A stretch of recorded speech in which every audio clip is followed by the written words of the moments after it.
1 ವರ್ಷ ಕಳೆದಿದೆ ಚುನಾವಣೆಯಾಗಿ, ಯಾಕ್ರಿ ಪ್ರತಿಭಟನೆ ಮಾಡ್ತಾ ಇದ್ದೀರಾ ಅಂತ ಇದ್ದಾರೆ. 1 ವರ್ಷ ಅಲ್ಲ, 50 ವರ್ಷ ಕಳೆದ್ರೂ ನಾವು ಪ್ರತಿಭಟನೆ ಮಾಡಬೇಕಾಗಿರೋದು ನಮ್ಮ ಹಕ್ಕು. ಪ್ರಜಾಪ್ರಭುತ್ವ ವ್ಯವಸ್ಥೆಯಲ್ಲಿ ಪ್ರತಿಭಟನೆಗೆ ಅಂತ ಅವಕಾಶ ಇದೆ, ನಾವು ಮಾಡ್ತಾ ಇದ್ದೀವಿ. ಜೊತೆಗೆ ಈ ಪ್ರತಿಭಟನೆಯ ಮೂಲಭೂತ ಸಿದ್ಧಾಂತ ಇರೋದು, ನಾವು ರೆಸಿಸ್ಟೆನ್ಸ್ ಪ್ರತಿರೋಧವನ್ನು ತೋರದೆ ಹೋದರೆ ಕರ್ನಾಟಕದಲ್ಲಾಗಿದ್ದು, ಮಹಾರಾಷ್ಟ್ರದಲ್ಲಾಗಿದ್ದು, ಇನ್ನೊಂದೆಲ್ಲೋ ಆಗಿದ್ದು ದೇಶವ್ಯಾಪಿ ಆಗುತ್ತೆ, ಇದು ಮುಂದುವರ್ಕೊಂಡು ಹೋಗುತ್ತೆ. ಇದನ್ನು ನಿಲ್ಲಿಸಬೇಕು ಅಂದರೆ ನಾವು ಪ್ರತಿಭಟನೆ ಮಾಡಬೇಕು, ಪ್ರತಿರೋಧವನ್ನು ತೋರಲೇಬೇಕು.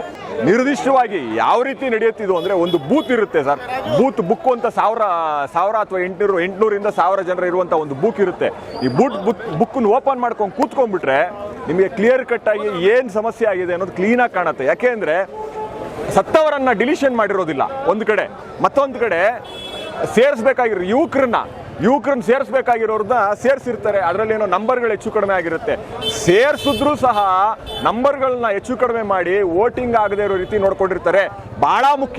ಇನ್ನೊಂದು ಬಹಳ ಮುಖ್ಯವಾದಂಥ ಪ್ಯಾಟರ್ನ್ ಅನ್ನು ನಾನು ನೋಡಿರೋದು, ಕಾಂಗ್ರೆಸ್ ಮತಗಳು ಅಂತ ನಾವು ಯಾವ್ಯಾವುದನ್ನ ಕರಿತೀವಿ, ಅಲ್ಪಸಂಖ್ಯಾತ ಮತಗಳು ಅಥವಾ OBC ಮತಗಳೇನಿದೆಯಲ್ಲ, ಅದರ ಸರ್ನೇಮ್ಗಳನ್ನು ನೋಡಿಕೊಂಡು, ಅವರ ಮುಖಗಳನ್ನು ನೋಡಿಕೊಂಡು, ಹೆಸರುಗಳನ್ನು ನೋಡಿಕೊಂಡು, ಆ ಹೆಸರುಗಳನ್ನು ನೋಡಿಕೊಂಡು ಅವರನ್ನ ಮತದಾರರ ಪಟ್ಟಿಯಿಂದ ತೆಗೆಯುವಂಥ ಕೆಲಸವನ್ನು ಭಾಳ ವ್ಯವಸ್ಥಿತವಾಗಿ ಮಾಡ್ತಾ ಬಂದಿದ್ದಾರೆ. ಇದನ್ನು ನಾವು ಗಮನಿಸಿರುವಂಥ ವಿಚಾರ.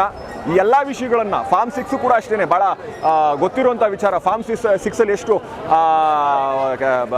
ವಯಸ್ಸಾದವ್ರನ್ನ ಸೇರಿಸಿರೋದು, ಇದೆಲ್ಲ ಕಾಂಪ್ಲಿಕೇಶನ್ ತುಂಬ ಇದೆ. ಈ ರೀತಿ ಸಾಕಷ್ಟು ಸಮಸ್ಯೆಗಳನ್ನು ಹಿಡ್ಕೊಂಡು ಪ್ರತಿಭಟನೆ ಮಾಡ್ತಾ ಇದ್ದೀವಿ. ಈ ಪ್ರತಿಭಟನೆ ನಾವು ಮಾಡಲೇಬೇಕಾದಂಥ ಅನಿವಾರ್ಯತೆ ನಮಗೆ ಬಂದಿದೆ.